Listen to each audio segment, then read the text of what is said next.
अध्याय 10। इसमें अष्टावक्र द्वारा संसार से तीसरा त्याग का उपदेश देते हैं। तो सूत्र 1 है। अष्टावक्र जी कहते हैं, विहाय वैरिणम कामम अर्थम च अनर्थ संकुलम धर्मम अपि एतयोः हेतुम सर्वत्र अनादरम कुरु। इसका भावार्थ है, अष्टावक्र जी कहते हैं कि परम शत्रु रूप काम को, अर्थ को, जो कि अनर्थों का समूह है, और इन दोनों के कारण रूप धर्म को त्याग कर तू सबकी उपेक्षा कर। इसकी व्याख्या है कि जिसमें शांति कहीं भी नहीं है, इसलिए इसकी उपेक्षा करने से ही शांति मिल सकती है। और संसार का त्याग करने के लिए हमें वासना का त्याग करना पड़ेगा, क्योंकि वासना का त्याग ही उसके प्रति उपेक्षा है। इस प्रकरण में महर्षि कहते हैं कि मोक्ष प्राप्ति में काम शत्रुवत यानी शत्रु के समान है। जहाँ काम अर्थात इच्छा है वही संसार है, और अर्थ या धन संपत्ति तो अनर्थ का मूल कारण है ही। संसार में होने वाली संपूर्ण अनर्थों का मूल कारण कामना तथा अर्थ यानी पैसा रुपया ही है। इन दोनों का अनादर करने से ही मोक्ष का मार्ग प्रशस्त होगा। इस सूत्र में अष्टावक्र इन्हें छोड़ने की बात न करके इनका अनादर यानी इनका उपेक्षा, इनको इग्नोर करने की बात कह रहे हैं। इसलिए वह समझाते हैं कि ये काम और अर्थ न ही प्रशंसा करने योग्य है और न ही निंदा करने योग्य, बल्कि इनकी उपेक्षा करना चाहिए, क्योंकि ये इसी के योग्य हैं। आत्मज्ञानी को इनकी उपेक्षा करनी चाहिए, क्योंकि निंदा और प्रशंसा दोनों में आकांक्षा ही होती है, जो कि परम शत्रु रूप है। सबसे बड़ी बात यह है कि अष्टावक्र ने यहाँ इन दोनों का मूल कारण धर्म को बतलाया ही, इसलिए वे धर्म की उपेक्षा करने की बात करते हैं। धर्मशास्त्रों में पुरुषार्थों तथा परम पुरुषार्थ की विस्तृत व्याख्या की गई है। शास्त्रों में धर्म, अर्थ, काम, मोक्ष चारों को विशेष महत्व दिया गया है। उसमें धर्म, अर्थ और काम को पुरुषार्थ कहा गया है, जबकि मोक्ष को परम पुरुषार्थ कहा गया है। मोक्ष रूपी पुरुषार्थ को साध लेने के पश्चात कुछ भी करना शेष नहीं रह जाता। इसलिए संसारिक गृहस्थ को प्रथम 3 यानी धर्म, धन और काम का भोग करते हुए मोक्ष प्राप्ति की तरफ बढ़ना चाहिए, क्योंकि वही मनुष्य की अंतिम अवस्था होती है।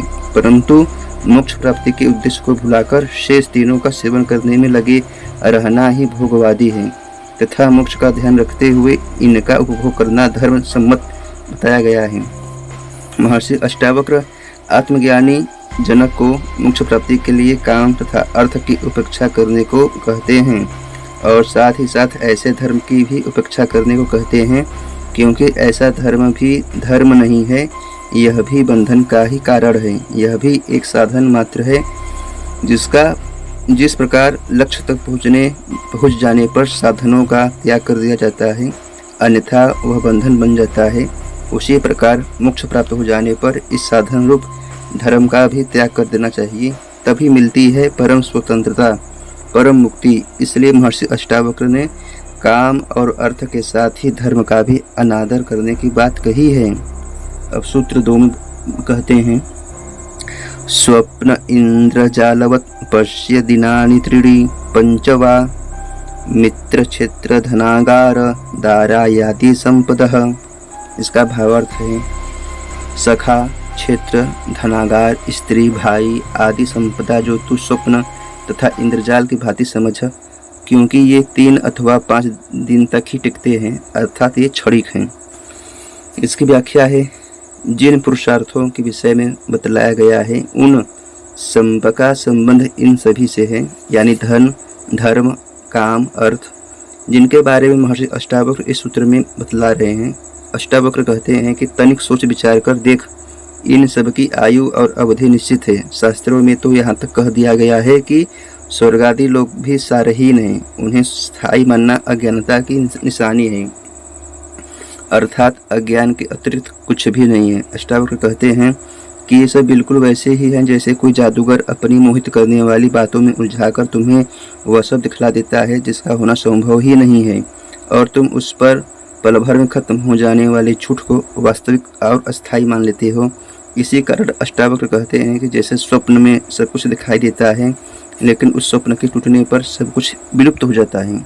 इंद्रजाल में भी कई वस्तुएं भ्रांतिवश दिखाई देती हैं। उसी प्रकार मोक्ष की कामना करने वाले को इस संसार को स्वप्न और इंद्रजाल के समान झूठा मिथ्या मानना चाहिए, क्योंकि ये मित्र, खेत, धन, स्त्री, भाई इत्यादि संपूर्ण संप्रदाय थोड़े ही समय के लिए सत्य हैं। ये सदैव रहने वाले नहीं होते हैं। ये हर जन्मों में तुम्हारे साथ नहीं रहते हैं। जब तुम्हारी मृत्यु हो जाएगी तो स्वप्न की भांति सारा दृश्य बदल जाएगा। अगले जन्म में फिर सब नए नए संबंधी होंगे, नए रिश्ते नाते होंगे। इस प्रकार हर जन्म में नए रिश्ते बनते हैं और मिटते हैं। इनमें तुम्हारा साथ देने वाला कोई भी नहीं है और न ही तुम किसी का साथ दे सकोगी। इसलिए ज्ञानी को मोक्ष प्राप्ति हेतु इन सब के प्रति मोह का त्याग करके इनकी उपेक्षा करनी चाहिए। यह अष्टावक्र इन्हें छोड़कर भाग जाने की मूर्खतापूर्ण बात नहीं कहते, बल्कि वे कहते हैं कि इस बात का ज्ञान हो जाना ही पर्याप्त होता है। इस ज्ञान से ही आत्मज्ञान हो जाता है कि बिना ज्ञान के संसार का परित्याग कर देने से कुछ नहीं प्राप्त होगा। इसलिए अष्टावक्र का सारा उपदेश ज्ञान से ही संबंधित है। अब सूत्र 3 में कहते हैं, यत्र यत्र भवेत्तृषा संसारं विद्धि तत्र वै प्रौढ़ वैराग्यम आश्रित्य वितृषणः सुखी भवः। इसका भावार्थ है, जहाँ जहाँ तृष्णा होती है वहाँ वहाँ ही संसार को जानो, यही वास्तविकता है। इसलिए दृढ़ परिपक्व वैराग्य का अवलंबन लेकर सभी प्रकार के समस्त विषयों की तृष्णा का परित्याग करके सुखी हो। इसमें अष्टावक्र जी कहते हैं कि मनुष्य अपने संसार का निर्माण स्वयं करता है। मनुष्य की तृष्णा भी ही उसका संसार है। परमात्मा ने मनुष्य को बहुत कुछ दिया है। आत्मा और शरीर जैसी मूल्यवान वस्तुएं उसे प्रदान की हैं, लेकिन उसे इस आत्मा का ज्ञान नहीं है, जिसके कारण वह भिक्षु की भांति सांसारिक विषयों को प्राप्त करने की चाह करता है और उनको प्राप्त करने की अंधे दौड़ में भागने लगता है, जिससे वह लगातार दुख को ही प्राप्त करता है। उसे जितना मिला है वह हमेशा उससे अधिक की प्राप्त करने की कामना करता है, और जो उसे नहीं मिल पाया वह निरंतर उसको प्राप्त करने के लिए दौड़ धूप करता रहता है। उसकी यही तृष्णा कभी शांत नहीं होती है। अपनी इसी तृष्णा के कारण वह इस संसार में कभी सुखी तो कभी दुखी बन जाता है। इसलिए अष्टावक्र कहते हैं, जहाँ जहाँ तृष्णा होगी वहाँ वहाँ जीव अपना संसार बना लेता है और आशावान होकर बनता जाता है। तृष्णा शब्द की उत्पत्ति तृषा से अर्थात प्यास से हुई है। जिस प्रकार तृषा से व्याकुल यानी प्यास से व्याकुल हिरण को रेगिस्तान में जल दिखता है, जबकि वहाँ जल नहीं होता, लेकिन प्यासा होने के कारण उसे वहाँ पर जल दिखता है। शास्त्रों में इस प्रकार के दिखने को प्रतीति कहा गया है। यहाँ पर दो बातें स्पष्ट हो रही हैं, एक प्यास और दूसरा उस प्यास को बुझाने वाला जल। रेगिस्तान में प्रतीति में उलझा हिरण जगह जगह भटकता रहता है, पर जल नहीं प्राप्त होता, वह प्यासा ही रह जाता है। वह जल देखते ही तृप्ति की आशा करता है और आरंभ हो जाती है उसकी सृष्टि। इस प्रकार यहाँ यह समझ में आता है कि तृष्णा ही संसार है। परंतु जब हिरण को यह समझ में आता है कि रेगिस्तान के चारों तरफ केवल ताप ही ताप है, भटकने के अतिरिक्त कुछ भी नहीं प्राप्त होगा, तो वह अपनी तृष्णा प्यास को शांत करने के लिए रेगिस्तान का पूर्णतया परित्याग कर देता है। इसी प्रकार यदि मनुष्य की प्यास शांत हो जाए और यदि उसे जितना मिला है वह उसी में संतोष प्राप्त कर ले तो वह सुखी हो जाता है। इसी को अष्टावक्र गीता में तृष्णा अर्थात वैराग्य कहते हैं।